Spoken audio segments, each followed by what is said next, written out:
Souleymane Niang. Après l'arrêt des travaux de terrassement d'un terrain situé sur le flanc de l'une des mamelles de Dakar, la direction de la surveillance et du contrôle de l'occupation du sol, la DSCOS, a effectué une descente ce matin sur le site pour déguerpir les occupants et pour faire place nette en vue d'un prochain aménagement. D'ici là, les gendarmes de la DSCOS assurent qu'aucune habitation ne sera tolérée. Écoutons le colonel Pape Sabouri Ndiaye, le directeur de la DSCOS, au micro de Dieynaba Seydouba.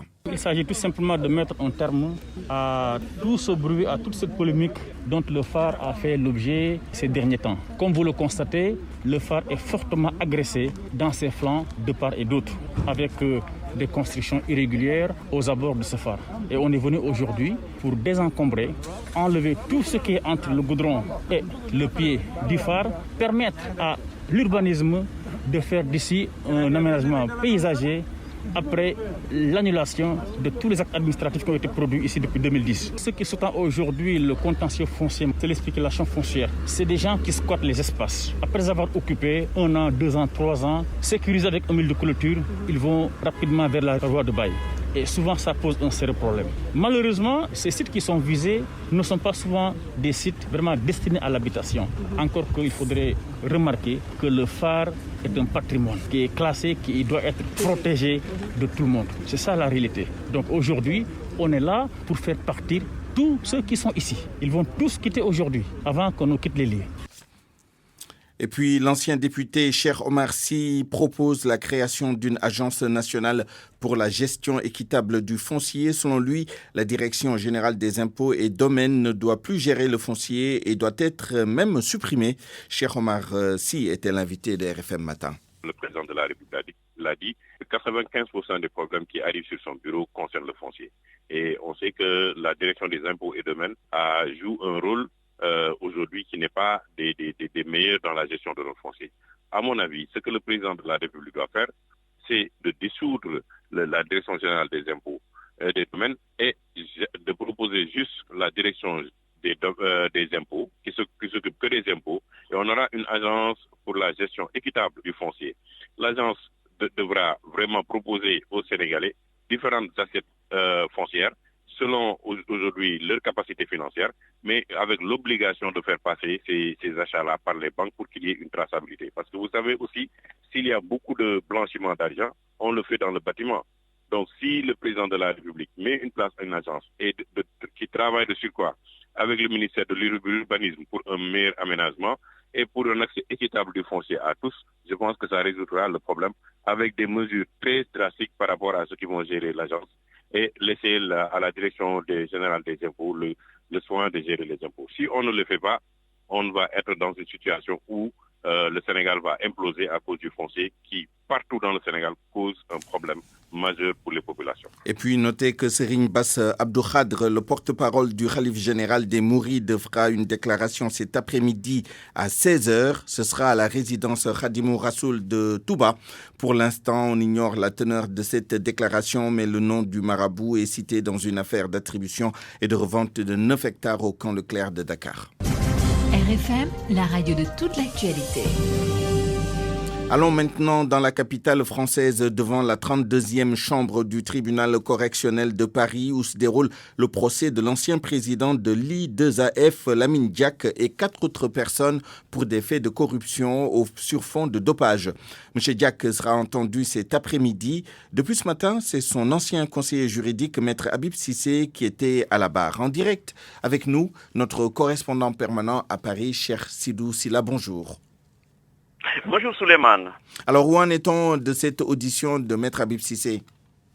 Oui, Maître Habib Cissé a longuement été entendu. Habib Cissé, comme vous l'avez dit, conseiller juridique de l'IA2F, Habib Cissé précise qu'il n'est pas le conseiller juridique de Lamine Diack, mais de l'IA2F. Il s'est lavé à grande eau, estimant qu'il n'a jamais tenté d'étouffer le dopage des Russes. L'IA2F n'est pas une république bananière, a-t-il soutenu. Il dit n'avoir eu aucun pouvoir de retarder la procédure de discipline, la procédure disciplinaire, la séance est pour le moment suspendue jusqu'à 15 heures, Souleymane. Ce qu'il faut retenir aussi, Souleymane Niang, c'est que la présidente Rose-Marie Hunou avait procédé d'abord à la lecture du rapport et parmi les points abordés figure en bonne place le financement des campagnes électorales au Sénégal. En 2009 d'abord pour les municipales à Dakar, en 2012 ensuite pour la présidentielle. Pour les municipales, Lamine Diack avait demandé une aide de 450 000 € aux autorités russes par l'entremise de Valentin Balaknichev. L'objectif, dit-il dans le rapport, était d'empêcher Karim Wade d'occuper le fauteuil de maire de Dakar. L'argent distribué permettait entre autres de mobiliser les jeunes, bref, de battre campagne contre la liste de la majorité d'alors. La présidentielle de 2012, Lamine Diack, selon le rapport, a demandé une aide d'1,5 million d'euros aux autorités russes pour créer les conditions de la défaite du président Wade. Alors, dans le rapport, Lamine Diack n'a pas souhaité s'exprimer sur les modalités de financement. Et très certainement, dans cet après-midi, quand il sera à la barre, des explications seront apportées à ce point important.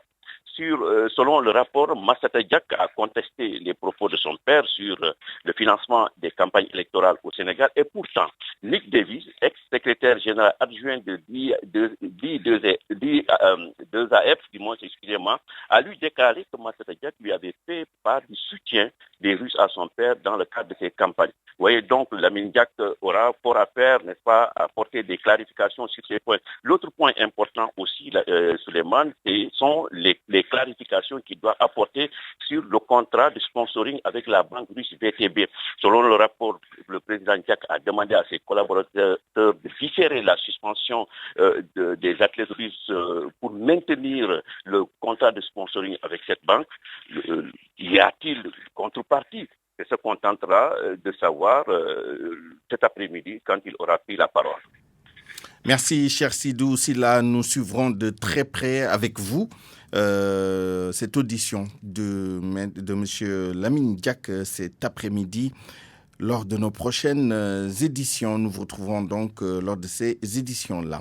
Évoquons maintenant la propagation de l'épidémie de Covid-19 au Sénégal, une évolution en dents de scie.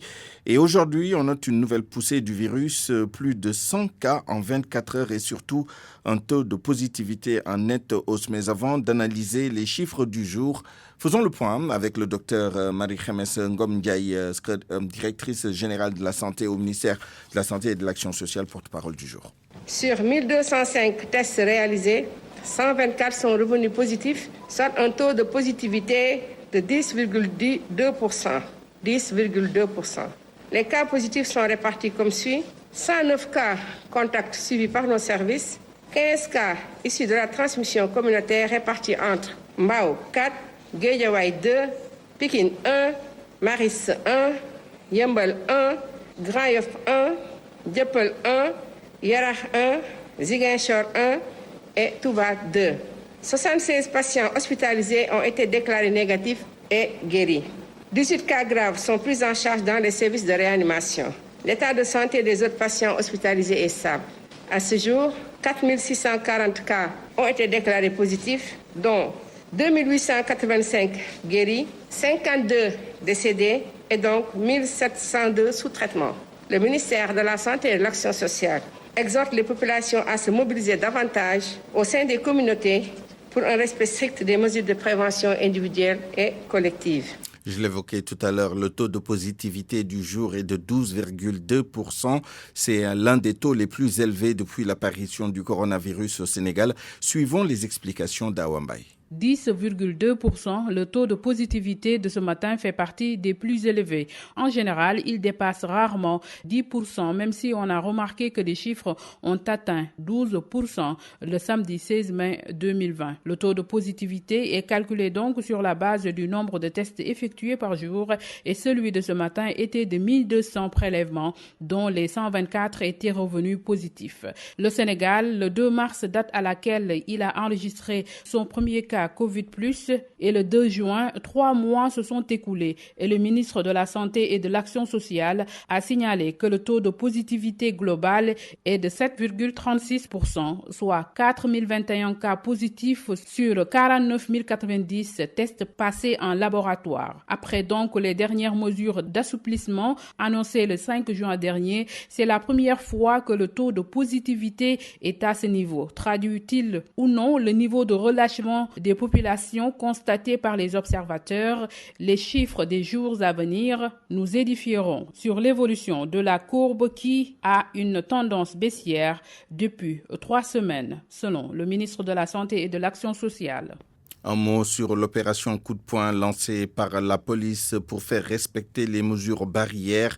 Après 2 jours consacrés au port du masque, les policiers avaient pour instruction de veiller à ce que ces mesures soient respectées également dans les transports. Aujourd'hui, vous entendrez le reportage sur ce sujet-là lors de nos prochaines éditions.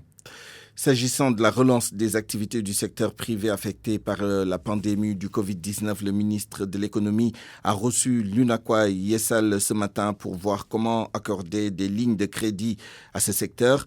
Plusieurs propositions ont été faites là-dessus. On écoute Aladien, directeur exécutif de l'UNACOIS Yessal, joint par Barthélémy Ngom. Après échange, nous lui avons fait part d'abord de la spécificité des acteurs de l'économie informelle par rapport à l'accès au crédit. Si on tient compte de ce qui a uni, en tout cas la convention qui lie l'État et les banques, il y aura beaucoup de difficultés pour que l'économie informelle soit prise en compte. Mais après échange avec le ministre, toutes nos doléances ont été prises en compte et que probablement des réaménagements seront faits et qu'une adaptation obligatoire sera faite par rapport à la spécificité de l'économie informelle. Par exemple, les états financiers, nous ne pouvons pas en disposer, les états financiers des 3 ou 4 dernières années, c'est une difficulté, mais aussi qu'il y ait moins de garanties, moins de gages pour accéder au financement, puisque beaucoup d'acteurs de cette frange, en tout cas de l'activité économique informelle, ne disposent pas assez de garanties.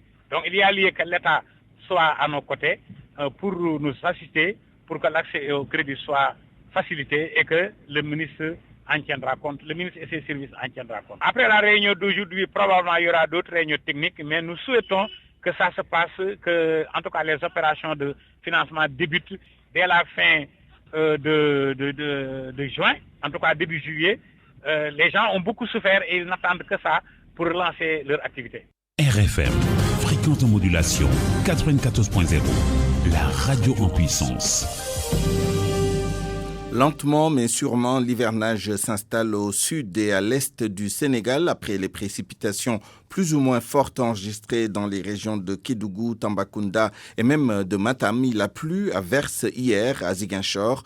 Un hivernage relativement précoce qui fait le bonheur des paysans de la région, mais un espoir refroidi par le retard dans la mise en place des semences. À Ziguinchor, la correspondance de Lamine Ba. C'est le poste pluviométrique de Signan dans le département de Bignona qui a enregistré la plus grande quantité d'eau hier avec 29 mm. Ibrahima Diallo, chef de la station météo principale à l'aéroport de Ziguinchor. Nous avons reçu différentes quantités par endroit au niveau de la région. Mais la plus grande quantité a été enregistrée au niveau de Signan avec 29,3. Ces premières pluies arrivent au moment où les paysans de plusieurs zones du département de Bignona ont bouclé les travaux d'aménagement des champs. On est presque prêt parce que on a nettoyé tous les champs de riz, les parcelles d'arachide. En principe, la majeure partie des parcelles que je devais nettoyer, je les ai déjà nettoyées. Mais il y a problème, les activités agricoles ne peuvent démarrer pour l'instant. La raison est liée au fait que les paysans n'ont jusque-là pas reçu les semences de semi-direct. C'est le cas dans le Fogny, ce que confirme Younous Bodian, paysan habitant Suel. Effectivement, vous avez vu hier, il a beaucoup plu. Au moins, s'il y avait le maïs, au moins, on allait démarrer avec le maïs. Mais malheureusement, on n'a pas ça. Je regrette pourquoi ils ont retardé cette année le maïs. La situation est pareille à Djatok où là aussi les semis-directs se font toujours désirer. Fodé Goudjabi, habitant du village. Jusqu'à l'heure où je te parle, au niveau de ma commune, on n'a pas reçu de semences. Cela risque de bouleverser sensiblement le calendrier des activités hivernales, a expliqué Fodé Goudjabi. Ça peut bouleverser notre calendrier culturel. D'autant plus que aujourd'hui, si on reçoit de très bonnes pluies, on pourrait commencer. Ce qu'on demande de l'État, c'est de faire des efforts. Le directeur régional du développement rural de Ziguinchor s'explique et rassure. Casimir Adrien Sambou. Pour l'arachide, on est à 45%, c'est progressif. Le maïs, pour le moment, on n'a pas reçu, mais ça va arriver. Je pense que d'ici le 15 juin, on pourra recevoir toutes les semences. Des couacs semblables avaient marqué l'organisation de la précédente campagne agricole. Les paysans de Ziguinchor invitent le ministre de l'Agriculture à corriger ces dysfonctionnements pour éviter que les mêmes causes ne produisent les mêmes effets. Lamine Ba, Ziguinchor, Radio Futur Média. Justement, en raison de l'hivernage et en rapport avec la reprise des cours dans les écoles, l'Union démocratique des enseignants, UDEN, estime qu'une réouverture est impossible avant le mois d'octobre prochain. Autrement dit, le syndicat n'est pas sur la même longueur d'onde que le ministère de l'Éducation nationale. Les autorités qui sont à la recherche de solutions pour un redémarrage des cours le plus tôt possible. Anna Rocha. Depuis la volte-face du gouvernement sur la date initiale de reprise des cours, le 2 juin dernier, l'Union démocratique des enseignants a lancé des consultations internes pour se pencher sur la situation scolaire actuelle. Constat: plusieurs facteurs font que les classes doivent rester fermées, au moins jusqu'au mois d'octobre, selon Abdourahmane Gueye, le secrétaire général de l'UDEN. En réalité, bon nombre de nos écoles, en période d'hivernage, sont dans des situations d'inondation. Depuis hier, il ne cesse de pleuvoir à Kédougou, à Kolda, à Vélingara. Et fort de cette situation, nous avons estimé qu'il va être impossible de reprendre d'ici octobre. Ces concertations nous ont permis de demander à l'État de reprendre les activités scolaires au mois d'octobre avec le déroulement des apprentissages jusqu'en décembre. Sur ce point précis, le ministère de l'Éducation nationale est formel. L'hivernage ne peut être une excuse pour repousser davantage l'échéance. Mamadou Moustapha Diagne, le directeur de la formation et de la communication, explique. Ce n'est pas la première fois que l'école est victime de cette situation-là, puisque les grèves cycliques nous conduisaient souvent à réaménager le calendrier scolaire et à revoir notre planification. C'est pourquoi le ministère de l'Éducation nationale a appris à travailler et à organiser des examens sous l'hivernage, qui ne peut en aucun cas nous empêcher de reprendre les cours. C'est clair, le ministère de tutelle est dans une logique de reprise des cours le plus tôt possible. D'ailleurs, il fait actuellement le point sur le matériel de protection contre le virus disponible dans les écoles. Et surtout de relever les manquements. Sous un autre aspect, le comité interministériel est à pied d'œuvre pour travailler sur une nouvelle proposition de date qui sera soumise pour appréciation et validation au chef de l'État. Sauf que l'UDEN a d'autres propositions à faire. Abdourahmane Gueye. D'organiser les examens en décembre et le démarrage de l'année prochaine en janvier 2021. Nous estimons aussi qu'il faut que le passage en classe supérieure de tous les élèves des classes intermédiaires ayant validé avec succès 2 trimestres pour l'élémentaire et 1 semestre pour le moyen secondaire. La mise aussi à profit des mois d'octobre, novembre et décembre pour rattraper sur le quantum horaire. Il va donc certainement falloir discuter et négocier encore pour trouver la bonne formule pour cette réouverture des classes au Sénégal. Voilà, à 12h20, on vient de l'apprendre. 2 nouveaux décès du Covid-19. La première victime est un homme âgé de 70 ans, la deuxième un homme de 86 ans. À ce jour, le Sénégal compte donc 54 morts du Covid-19. L'ambassadeur des États-Unis à Dakar a reçu une lettre de protestation de membres de la société civile après le meurtre de George Floyd. Tulinabo Mushingi en a profité pour condamner le meurtre de ce noir américain de 46 ans. Il est au micro de Oumou Kalsoumli. La mort de M. Floyd témoigne d'un manquement grave à la hauteur de nos idéaux les plus élevés. Et cette mort a généré, à juste titre, des conversations difficiles mais nécessaires sur les questions de race, d'égalité et de justice. Cette mort rappelle la responsabilité mondiale en matière de protection des droits humains et d'obligation de rendre des comptes des forces de l'ordre et de toute autorité. Les États-Unis d'Amérique s'efforceront toujours de faire respecter les vérités inaliénables, à savoir tous les êtres humains du monde sont nés égaux et toute personne, peu importe la race, a droit à la vie et la liberté, et le racisme est odieux.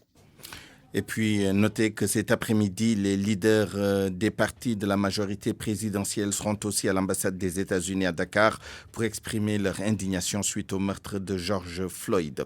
Dans un instant, le reste de l'actualité, notamment hors de nos frontières. RFM. L'actualité internationale. Rebonjour Barthélémy Ngom. Rebonjour Souleymane Niang. Le Maroc s'achemine vers un plan d'assouplissement des mesures de confinement. Eh bien oui, le plan pourrait même être déroulé à partir de demain, 11 juin. Cependant, il n'y aura pas de grands changements dans les grandes villes. Khadim Baye nous appelle de Casablanca. Expectative. On connaît désormais la nature des dispositions relatives à l'assouplissement des restrictions liées à l'état de confinement sanitaire. Ne vous y perdez pas, même si les règles du jeu ne sont pas les mêmes dans toutes les provinces ou préfectures du royaume, elles évoluent ou diffèrent selon la situation épidémiologique des localités. Si vous résidez par exemple dans les villes du sud, à Dakhla ou encore à La Une, vous êtes dans ce qu'on appelle la zone d'assouplissement numéro 1, peu contaminée et moins contagieuse. Plus besoin d'utilisation de sorties, les salons de coiffure sont ouverts. Vous pouvez même vous offrir une petite promenade dans le jardin public. C'est tout le contraire pour les habitants de Casablanca, Rabat, la capitale, Tanger ou encore Kenitra. Dans ces grandes villes, la rigueur de l'état d'urgence sanitaire prolongé jusqu'au 10 juillet reste encore en vigueur, ou presque. Si les enjeux économiques sont importants, les risques d'une propagation inquiétante de la COVID-19 restent bien réels.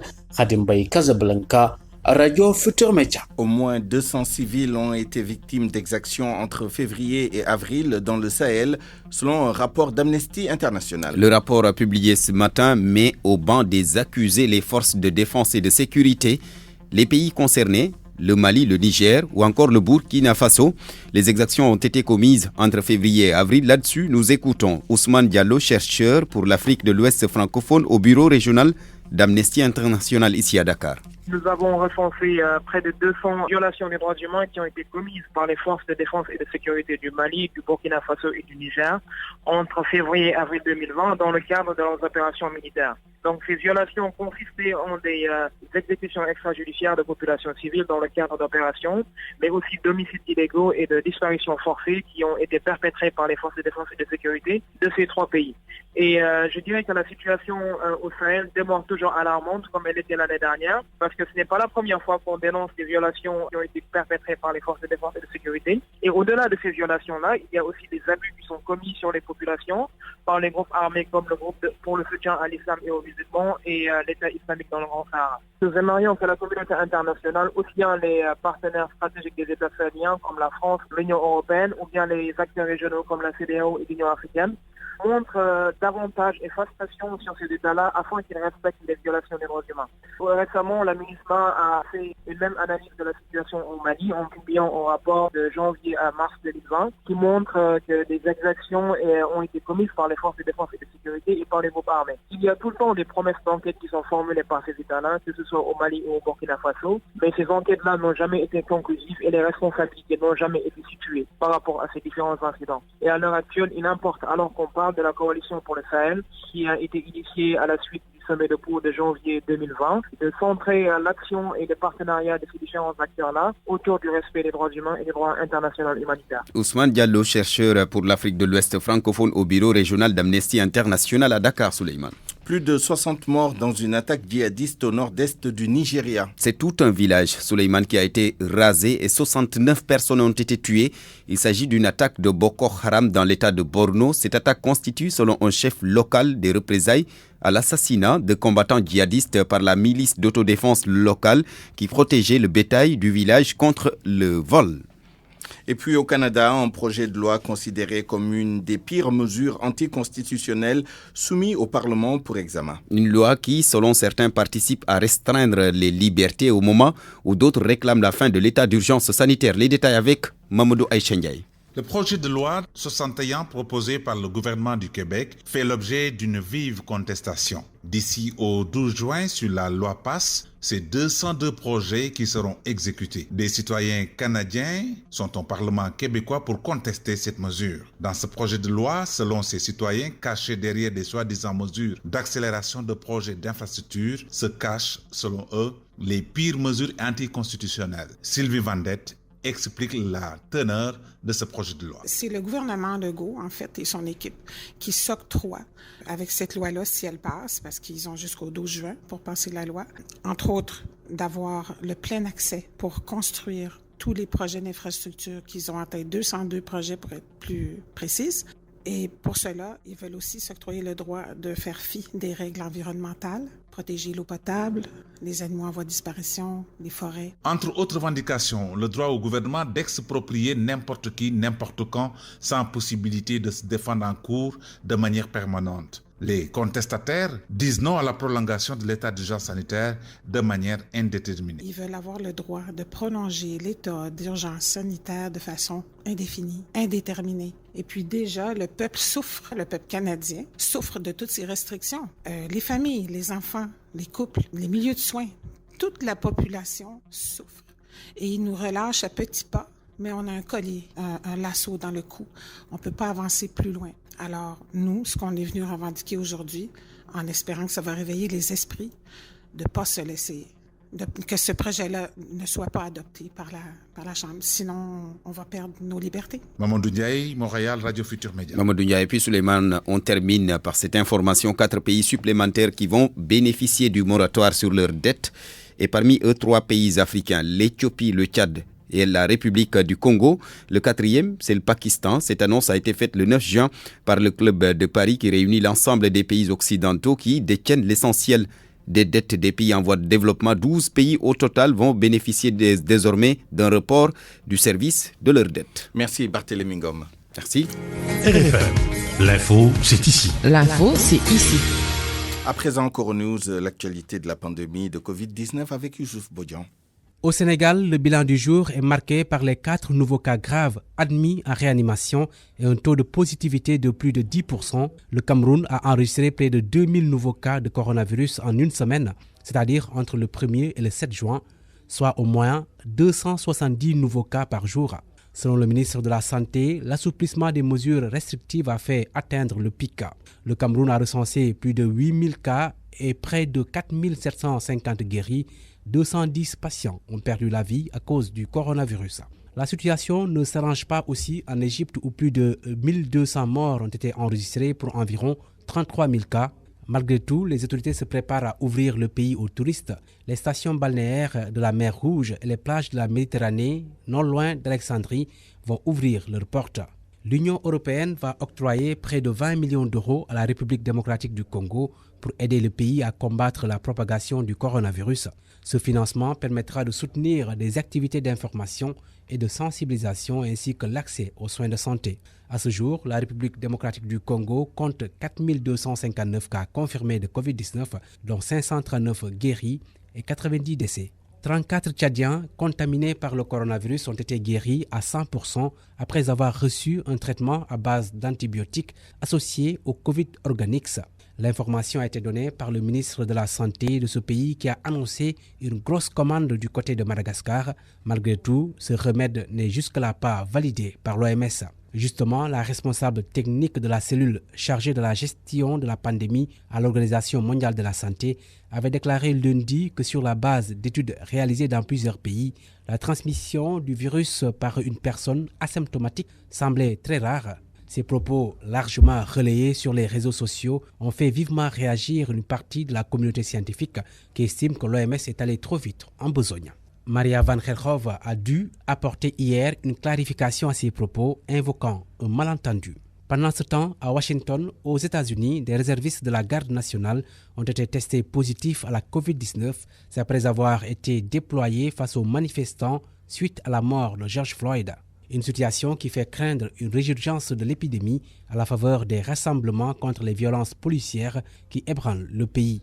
Le nouveau coronavirus a causé 819 décès supplémentaires en 24 heures aux États-Unis. Au Brésil également, le coronavirus est très actif avec 1272 nouveaux décès en 24 heures. En France, il y a désormais moins de 1000 patients de la Covid-19 en réanimation. Une loi présentée ce mercredi en Conseil des ministres doit faire sortir le pays de l'état d'urgence sanitaire tout en autorisant le gouvernement pendant 4 mois à user de restrictions en cas de reprise de la circulation du virus. Et si la solution au coronavirus venait de la Chine, berceau de la pandémie? En tout cas, selon Reuters, un vaccin contre le coronavirus en cours de développement dans un institut chinois a montré des résultats prometteurs en termes de réponse immunitaire lors d'essais effectués sur des animaux. Ces chercheurs chinois envisagent désormais d'effectuer des tests humains sur plus de 1000 candidats. RFM, la presse du jour. Retrouvons Barthélémy Ngom qui a lu la presse de ce mercredi 10 juin 2020 pour nous. Bonjour. L'affaire du littoral, la presse de ce matin s'en donne à cœur joie. C'est un véritable carnage sans fin selon enquête dossier à l'appui. Pour mon confrère, ce qui se passe sur le littoral de Dakar n'est pas lié au changement climatique, mais plutôt aux agressions humaines. C'est une véritable machine à fabrication de milliardaires. C'est ahurissant et ça ne peut plus continuer, crie l'architecte Pierre Goudiaby Atepa, qui parle même d'une profanation de la mémoire du président Léopold Sédar Senghor. Mais en réalité, note toujours enquête, cette boulimie foncière n'a pas commencé avec l'actuel régime, celui de Macky Sall. Le chef de l'État, lui aussi, semble-t-il outré par ce qui se passe sur le littoral de Dakar. Macky Sall écrit: le quotidien chasse les manœuvres. Il bloque toutes les attributions de terre dans la zone et a même demandé à Mamboy Diao, le directeur des domaines de fer, de même en bloquant tous les travaux et autres spéculations sur le littoral. Et comme la question des terres est délicate en terre les bouts, normal donc que le chef de l'État réagisse, souligne mon confrère qui rappelle que cette réaction du chef de l'État fait suite à la sortie de Madiambal Diagne sur l'attribution des terres de l'aéroport Léopold Sédar Senghor. Ajoutez à cela les manœuvres intempestives du maire Barthélémy Diaz. Mon confrère se demande d'ailleurs si cette fois-ci l'injonction de Macky Sall sera plus efficace que ses sorties concernant les terres de la cité Tobago. Le temps va jouer. Ce qui est clair aux yeux de Sud Quotidien est que la gouvernance sobre et vertueuse tant chantée par le régime Sall s'est révélée verbeuse et boulimique. Et pour étayer ses écrits, Sud convoque le quotidien qui a levé un lièvre lundi dans la chronique de Madiambal Diagne intitulée « Finalement, ils ont fait pire que les WAD avec nos terres ». Morcellement, boulimie foncière au sommet, le géologue de la prédation titre Sud Quotidien. Le journal Les Échos, de son côté, évoque les travaux d'aménagement de la Corniche, un marché juteux confié à l'entreprise française Cercis. Mais le confrère informe que l'entreprise en question n'aurait jamais dû participer à l'appel d'offres. Conséquence alors, la RMP a annulé l'attribution. Le gendarme des marchés publics a donc cassé ce marché chiffré à plus de 18 milliards de francs CFA. Le journal renvoie ses lecteurs à sa page 4 où il explique les raisons de cette décision. Mais déjà, le confrère renseigne en une que le ministre de l'Urbanisme Abdou Karim Fofana et la GTIP ont été pris en flagrant délit. Une autre affaire qui également fait l'objet de polémiques, l'attribution des licences de pêche. Le Soleil évoque le sujet et renseigne que l'État a décidé de fermer ses eaux à des dizaines de bateaux étrangers. En clair, le Sénégal leur a refusé des permis de pêche, un refus qui, écrit l'Astre de Anne, contribue à assurer la subsistance des communautés côtières et donne une chance à l'océan de régénérer. Loin des eaux, l'observateur évoque le traitement du Covid-19 et fait part du document secret sur la chloroquine au Sénégal. De son efficacité aux cas graves jusqu'aux doses chinoises, le confrère explique tout et évoque les secrets de la réunion du comité d'experts. Et ce n'est pas tout, car le journal explique également les raisons du blocage de l'Artemisia, le Covid Organix qui attend toujours l'ordonnance de la direction de la pharmacie et du médicament. Et le professeur Daouda Ndiaye, joint par l'observateur sur la question, souligne que le comité scientifique a rempli son engagement en rédigeant le protocole. Mais des sources de mon confrère informent que cette lenteur dans la validation du Covid Organix n'est pas synonyme de rejet. La Tribune, de son côté, ouvre ses colonnes au docteur Babacar Niang. Le directeur de Souma Assistance n'y va pas par 4 chemins. Pour lui, il y a des mensonges et un véritable business dans la gestion du Covid-19 au Sénégal. Il s'explique pour dire que les chiffres sont trafiqués pour ne pas franchir 100 cas par jour. Pour lui, l'intention est manifeste. Il y a des velléités de mettre nos données ADN à la disposition de l'Institut Pasteur. Et le docteur Babacar Niang se demande comment peut-on gérer une crise épidémiologique sans recourir à l'expertise des épidémiologistes. Bizarre et impossible à saisir. Il termine pour dire à la Tribune que c'est dans 15 jours qu'on pourra mesurer l'évolution de la situation et l'impact de la levée des restrictions. Un autre docteur se confie également dans dans un autre journal. Il s'agit du docteur Ousmane Gueye, le chargé de communication du Comité national de gestion des épidémies. Il regrette dans Vox Populi l'envahissement des plages par les jeunes, car pour lui, c'est une façon d'ouvrir une porte de contamination à grande échelle. Et c'est pourquoi d'ailleurs, on ne doit pas accepter, ajoute-t-il, qu'il y ait cette fréquentation des lieux publics. Un homme public qui fait encore parler de lui, Luc Nicolaï, qui a maille à partir avec la justice. Il est en détention à la maison d'arrêt et de correction de Thiès. L'Observateur informe que le promoteur de lutte ulcéré par l'élargissement de prison de Seydina Fall Bougazeli, accusé de trafic de faux billets de banque, a entamé une grève de la faim illimitée pour obtenir, à l'image de Bougazeli, sa mise en liberté. Luc Nicolaï, renseigne toujours l'Observateur, aurait systématiquement refusé de s'alimenter. Il a été conduit plusieurs fois hier à l'infirmerie de la prison de Thiès après avoir piqué une crise. Le PRODAC, le programme des domaines agricoles communautaires. Il se fait un nouveau visage sous l'ère Néné Fatoumata Tall. Le ministre de la Jeunesse et son équipe, écrit l'As quotidien, ont surmonté les obstacles et redémarré les travaux dans au moins 3 domaines agricoles communautaires, alors que depuis 2015, un seul DAC a été réalisé. Dans 10 mois au plus tard, Néné Fatoumata Tall et le coordonnateur du PRODAC, Pape Malik Nour, auront à leur actif 3 DAC fonctionnels, en l'occurrence celui de Kermomarsar, de Kersambakan et de Sangalkam. Ajoutez à cela le démarrage dans un futur proche des travaux des DAC de la 2e génération, suffisant pour que le journal en déduit que Néné Fatoumata Tall est en train de changer l'image du PRODAC écorné par l'affaire des 29 milliards de francs CFA. Une autre affaire d'argent également mise en exergue dans Source A. Il s'agit des indemnités de départ à la retraite de l'ex-directeur général de Petrosen et actuel directeur général de Petrosen Holding SA, Mamadou Faye, gâté comme un prince. Pour cause, écrit le confrère, avant de quitter la direction générale de Petrosen et d'être propulsé à la tête de Petrosen Holding SA, l'ingénieur géophysicien a empoché un important pactole de fric au nom d'une indemnité de départ à la retraite. Plusieurs dizaines de millions selon Source A qui cite ses sources. Pas que, car le journal renseigne toujours que le CFI continuait de percevoir son salaire durant les 3 années supplémentaires qu'il est resté à Petrosen. Son salaire et tout ce qui va avec. Contacté par le journal, l'ancien DRH, le directeur des ressources humaines de Petrosen, a fini par lâcher et confirme les faits, mais sans dévoiler le montant. Le sport pour terminer. Record qui pose une interrogation sur le cas Gana Gueye. Serait-il sur le point de quitter Paris? Point d'interrogation. En tout cas, selon le journal sportif du groupe Futur Média, les choses semblent s'accélérer pour son départ. Une autre star qui ne quitte pas son club, mais qui se fixe 3 grands défis dans Stade Quotidien. Lionel Messi veut décrocher un 7e titre de Pichichi, c'est-à-dire de meilleur buteur. Messi veut aussi soulever un 7e soulier d'or européen. Et 3e défi, Lionel Messi veut reconquérir la Ligue des Champions qu'il n'a plus gagnée depuis 5 ans. Bonne lecture. Point de vue. Regard croisé sur l'actualité du jour. À 12h38, bienvenue à Point de vue. Nous discutons des nombreux scandales fonciers qui défraient la chronique ces derniers temps. Et pour discuter de ce thème, nous sommes en ligne et en direct avec Fanta Kader Ngom, expert foncier. Monsieur Ngom, bonjour. Bonjour, monsieur Nyan. Nous sommes également avec Mamadou Mignane Diouf, coordonnateur du Forum social sénégalais et membre du collectif Touche pas aux terres du phare des Mamelles. Mignane Diouf, bonjour. Bonjour, mon frère. Justement, la dernière actualité, c'est la descente de la DESCOS, la direction de la surveillance et du contrôle de l'occupation du sol, un démembrement de la gendarmerie nationale ce matin. Au phare des Mamelles pour cristalliser la situation, déguerpir les occupants et interdire toute autre occupation en vue d'un prochain aménagement. Mamadou Mignane Diouf, une réaction par rapport à ce dernier développement? Oui, en fait, notre réaction globale au sein du collectif Touche pas aux terres du phare, qui est constitué de différentes organisations et de citoyennes et de citoyens sénégalais et africains, c'est de dire oui, c'est ça que nous attendions comme première réaction de l'autorité de l'État.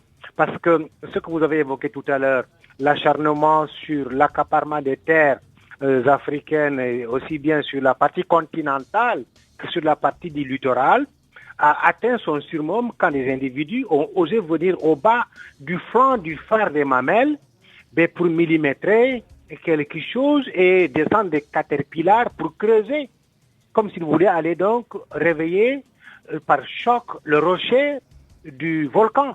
On a vu les images, c'est un grignotage littéralement. Donc vous voyez grignoter donc dans ces conditions un site aussi important qui non seulement pas soutient un phare construit en 1864, mais constitue aussi donc un écosystème d'études pour les géologues, pour les étudiants en sciences naturelles, pour les élèves des lycées qui viennent y faire aussi donc des sorties. Ce site d'ailleurs qui a servi à notre président, le président Macky Sall, à dresser son mémoire d'étudiant à l'Institut des sciences de la Terre. Ce site qui a permis à l'actuel ministre de la Géologie, Madame Gladima, à faire un mémoire d'études. Donc je crois que ce site est devenu un patrimoine mondial, d'autant plus d'ailleurs qu'il sert à la navigation aérienne, à la navigation maritime. Tout cela mis ensemble, ça a été quand même très offensant, j'allais même dire insultant, de voir un homme venir descendre des Caterpillars et grignoter le sommet de ce phare-là. Certains vous diront, Mignane Diouf, que il y a quelques années, le président Abdoulaye Wade a pris quand même l'une des mamelles pour y ériger une statue, la statue de la Renaissance africaine. Est-ce que c'est pas ça qui a mis le feu aux poudres et qui a enhardi un peu tous ceux qui ont développé des projets? Et c'est pas le premier projet, hein. D'autres projets sont arrivés à terme. Il y a beaucoup de maisons sur les flancs de ces deux mamelles-là. Exactement, vous avez tout à fait raison. Mais vous avez vu aussi à l'époque tout le bruit qui a accompagné ce projet d'édification de ce site-là du projet de M. Wade à l'époque président. Il y a eu beaucoup de débats là-dessus. Et c'est tout ça donc qui fait aujourd'hui donc quand on est arrivé maintenant à voir que la dernière mamelle de ces phares-là, qui porte ce que je viens de vous décrire tout à l'heure, le phare, le site écologique, l'importance de ce phare-là au niveau mondial face à l'océan Atlantique, mais on s'est dit donc quand même trop, c'est trop. Et il faut que ça arrête parce que ce site du phare, ça appartient pas seulement aux Sénégalais, ça appartient à l'Afrique et à l'humanité. Tout entière dès l'instant qu'il joue ce rôle. C'est vrai donc qu'on a décrit à l'époque cette affaire du projet de Wade. Ce qui n'a pas empêché le développement d'autres projets. C'est pourquoi aujourd'hui, juste une minute, c'est pourquoi aujourd'hui il faut que l'État sénégalais quand même prenne ses responsabilités. Que le président Sall, qui est géologue, qui est le chef de l'État, qui a vécu tout cela avec nous, prenne ses responsabilités d'abord en tant que géologue, ensuite en tant que chef de l'État, mais aussi donc ensuite en tant que gardien des sites historiques de ce pays-là qui appartiennent aussi à l'humanité tout entière. Très bien. Fanta Kader Ngom, expert foncier, qu'est-ce qui justifie d'après vous cette ruée vers le foncier non seulement rural, il y a quelques années, hein, vous vous rappelez certainement de ces scandales Amban, etc., mais aussi sur le littoral et sur des sites sensibles tels que les mamelles. Qu'est-ce qui justifie ces scandales? Est-ce que c'est un effet, c'est l'effet grossissant des médias ou il y a véritablement une ruée vers les terres qui restent, le peu de terres qui restent dans nos villes? La ruée vers les terres a toujours existé au Sénégal. C'est peut-être maintenant avec le développement des médias que tout le monde en parle, mais ceci a toujours existé. Vous prenez une question d'actualité, c'est le déclassement du domaine public maritime. Ça, c'est uniquement à Dakar. C'est pas uniquement à Dakar. C'est le domaine public maritime sur toute la façade maritime du Sénégal. C'est également le domaine public fluvial à l'intérieur du pays. Partout, il y a cette ruée. 800 km en tout. Finalement, vous prenez le domaine public maritime. Il a des caractéristiques qui sont déjà dégagées dans le code du domaine de l'État. Il est inaliénable, il est imprescriptible, il est accessible au public. Mais à ce rythme, le domaine public maritime finit par être remplacé par un domaine privé maritime. Qu'est-ce que ça veut dire? Ça veut dire que le commun des Sénégalais n'aura plus accès au domaine public maritime. Mais par contre, le déclassement du domaine public maritime est également une opération légale. C'est prévu dans le code du domaine de l'État. Mais ça doit être une exception. Mais malheureusement, ce qu'on est en train d'assister actuellement, c'est comme l'exception est érigée de plus en plus en règle. Et ce qui est regrettable dans tout ça, c'est que le président de la République, c'est la deuxième fois qu'il fait des sorties pour dire « arrêtez-moi tout ça ». Et si vous prenez également, vous faites une revue des communiqués de Conseil des ministres. J'ai compté au moins 10 communiqués de Conseil des ministres où le président de la République invite les acteurs, en ce qui concerne la zone des Niayes, à arrêter le bradage des terres au niveau de la zone des Niayes. Parce que le risque que nous avons au niveau de la zone des Niayes, c'est qu'il y a de plus en plus un changement de vocation des terres à usage agricole qui sont transformées en béton. Absolument. Et ce qui est dommage, c'est que j'ai comme l'impression que le général donne des instructions, mais les troupes ne suivent pas. Et ça, c'est malheureux, parce que le principe de bonne gouvernance est un principe érigé en règle dans notre document référentiel, je veux parler du PSE. Donc, l'esprit du Code du domaine de l'État, l'esprit du PSE doit nous inviter à veiller à une occupation rationnelle du domaine public maritime de l'État. Est-ce que vous diriez qu'il y a un double langage? Parce que vous vous rappelez qu'il y a eu quand même une commission nationale des réformes du foncier instituée en 2012, dissoute en 2017, si je ne m'abuse, et les conclusions sont encore dans les tiroirs. Le président avait objecté qu'il ne prendrait pas une loi en conséquence des propositions de cette commission. Si, entre autres objections qu'il avait soulevées, on devait donner aux collectivités territoriales la latitude d'attribuer des terres. C'est vraiment une réserve sérieuse qu'il avait émise. Est-ce qu'il n'y a pas deux poids, deux mesures ici? Qu'est-ce qu'il faut faire du point de vue juridique, légal, pour protéger les terres, d'après vous? Si c'était ça, le motif de rejet du document de entre autres, ce que le président de la République refusait aux collectivités territoriales, les services étatiques sont en train de le faire. Et là, c'est malheureux, parce que le domaine public maritime, c'est un domaine géré par des services étatiques de l'État. Et ce qu'on assiste de plus en plus, c'est que si les collectivités territoriales, on ne leur donne pas le pouvoir de gérer directement certains domaines fonciers, les services de l'État, ce qu'on évitait avec les collectivités territoriales, malheureusement, c'est ce à quoi on assiste actuellement. De telle sorte que ce que je peux dire sur ce point, c'est qu'on est en train d'user et d'abuser du déclassement. Parce qu'encore une fois, je dis bien que le déclassement, il est bien prévu, mais on est en train d'en abuser. Parce que tout simplement, vous savez que le foncier, c'est une source d'enrichissement. Il suffit juste de parcourir les rapports de la Cour des comptes, les rapports du médiateur, les rapports de Transparency, pour voir que l'essentiel des conflits développés dans ces rapports ont lien avec le foncier. Donc moi, je crois qu'il faut une réforme dans ce sens. Parce que le déclassement du domaine public est très facile. Il faut transférer ce pouvoir à l'Assemblée nationale. Il faut durcir les conditions de déclassement du domaine public vers le domaine privé. Parce que quand l'État déclasse et verse le domaine public dans son domaine privé, ça appartient à l'État du Sénégal. Et à partir de là, il peut en faire ce qu'il veut. Mais tant que ça reste dans le domaine public, comme son nom l'indique, c'est le domaine public avec ses caractéristiques qui sont bien définies dans le code du domaine. Et c'est tout l'esprit de la loi 6446 sur le domaine national qui est en train d'être remise en question. Merci à vous, Fanta Kader Ngom, expert foncier. Dernière question à Mamadou Mignane Diouf. Vous avez dû remarquer que dans tous les scandales fonciers, les responsables servent des terres à différentes catégories de personnes. Je ne veux citer personne ici, mais toutes les couches sociales sont touchées, des professions, des responsables. Quelle est votre réaction par rapport à cette manière de faire et quelle est très rapidement votre principale proposition pour arrêter la saignée? Écoutez, ce que vous dites est vrai, mais il faut préciser que dans tous ces scandales, on a cité des privilégiés du régime. On a cité on n'a pas cité un paysan de Mbela Kadiao dans un scandale ici quelque part. On a cité des gens qui ont le moyen ou qui ont de la proximité avec les décideurs, qui ont de la proximité avec les pouvoirs qui attribuent des papiers. Et c'est l'exemple de ce qui s'est passé sur le phare. C'est le 9 avril qu'on a attribué à quelqu'un une autorisation et un papier de titre foncier. Il faut oser le préciser.